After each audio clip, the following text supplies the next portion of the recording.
bài chơi chơi nó chơi luôn mình chơi sấy tiếp bỏ vi trung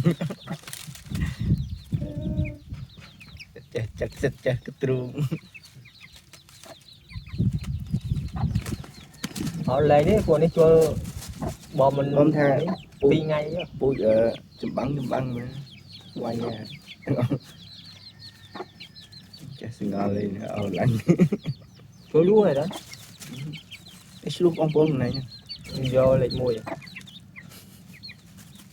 ta khai mùi mà anh lên trung đúng đầu mình lại nè mùi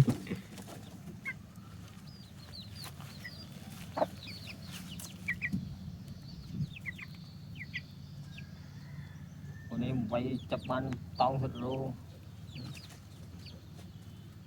anh ấy mùi một pi đấy anh ấy không ai mùi bị anh ấy không ai khó kê không chịu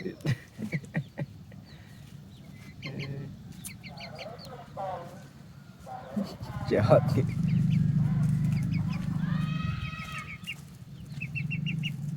món chiên váy 300 tha đi cả món chả toàn chặt chả nhé ra những bay gì đó bỏ khối đây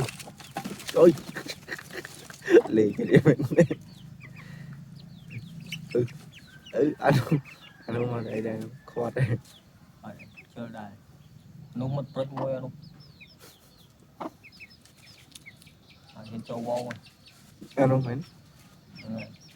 vì chơi chai nhà đi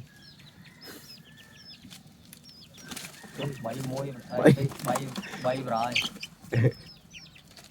foreman foreman eggman rô đi ơi bao giờ thấy mình chơi phải ngọt nó phi mùi thấy chơi phải ngọt mùi mẹ nó lụa mùi mẹ cảm ơn tôi chơi vô cảm ơn còn không mấy năm chơi